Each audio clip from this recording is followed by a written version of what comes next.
As President Muhammadu Buhari makes changes to the security architecture with the replacement of the nation's service chief, Arise crew was on the street to get reactions from Nigerians. Let's hear what they say. Nigerians have in the past years been gripped by insecurity in various forms of criminality, ranging from terrorism, banditry, and kidnapping around the country, fueling agitations for the sack of military service chiefs and a rejig of the nation's security architecture.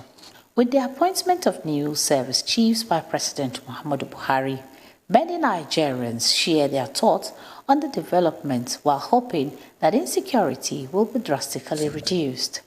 We need to test the ability of the new ones. Maybe they will come with their fresh ideas, and that will also help, because what we need really is encouragement. Nigerians are in their need of a lot of things. Most especially the area of security has been lacking.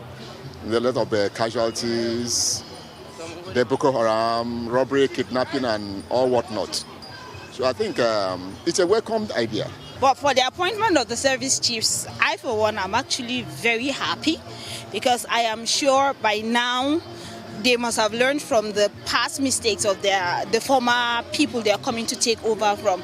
So ordinarily, we will be thinking right now, give it like 6 months, 1 year, they should be able to do something that the former chiefs didn't get to do. I believe that the government should be able to give them targets, that within so month, 1 month, 2 months, let's see what you can do. If you are not able to perform as expected, you should be given the way out. So that's how it's supposed to be. Some analysts say the new Chief of Defense Staff and the Chief of Army Staff have a lot of work to do to stem the tide of insecurity across Nigeria, while urging other service chiefs like the Chief of Air Staff, Chief of Naval Staff, and other security agencies to ensure a seamless interagency cooperation to prevent rivalry. The change of service chiefs, I think it's a welcome development. The country welcomed it substantially, and I hope the gentlemen will rise to the occasion.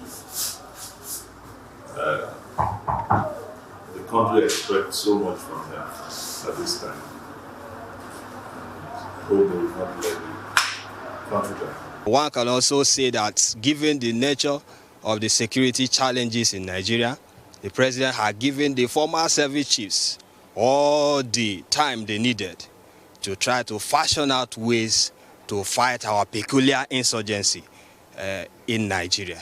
But it's obvious that they have not been able to fully deliver in what the president must have expected them to do in that respect. President Muhammadu Buhari on Tuesday appointed Major General Lucky Irabor as the Chief of Defense Staff, Major General Ibrahim Attairu as Chief of Army Staff, Rear Admiral Awal Gambo as Chief of Naval Staff, and Air Vice Marshal Isiaku Amao, the Chief of Air Staff. As the new military service chiefs assume office, Nigerians are optimistic that the rising insecurity in the country will be tackled by them alongside other security agencies. Punarman Feintola, Arise News. Right, another great report there, guys. Well, I mean, the expectations are very high, and it's not surprising that many of the persons interviewed say that this is a welcome development. Because Nigerians at all levels had insisted that the president needed to change personnel at the highest levels and also to rejig the security architecture. And this is what has happened now.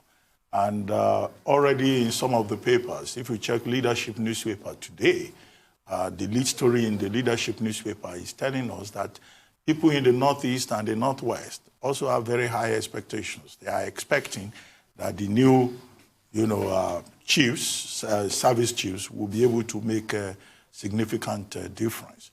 Interestingly enough, there are persons who have been tested. Some of them have been in that corridor. They've also had very significant experience and international exposure. When they met with the president for the first time, the president told them simply that a lot is expected from them. And Major General Lucky Irabor said, look, they are determined to add value. Yeah. Now, adding value will mean that, the military will be able to do a lot more in terms of checking the menace of terrorism. And we're hoping also that we'll not find the kind of issue we used to complain about, whereby the military was reduced to doing police work. Now, because Lieutenant General Buratai, one of the things he said is that under his watch, professionalism was improved, and that, he did a lot to improve the security situation. But I recall that we complained on several occasions that the Nigerian army was beginning to do police work. Now, I hope under the watch of Major General Lucky Irabor, the police will not be reduced to routine police work, and every step will be made to further empower the police so that the police can do its work, and that there will be greater synergy among the various security agencies. One of the points that people have made is that, look, these new service chiefs have been carefully chosen. They are persons who have worked together, and the expectation is that they will be able to work together as a team.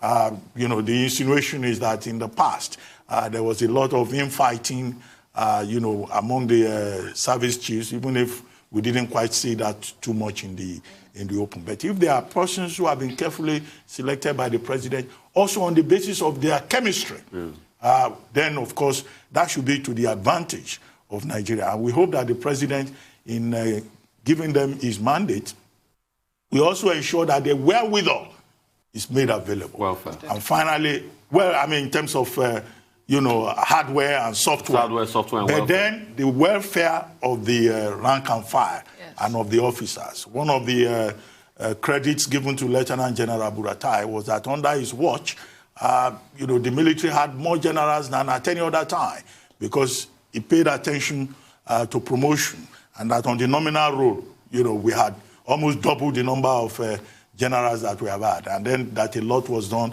in terms of welfare. But the rank and file, they still want a lot more to be done in terms of welfare, and also in terms of the equipment to be able to do the job. Because we saw videos previously of soldiers at the war front saying that they don't have equipment, abusing their service chiefs.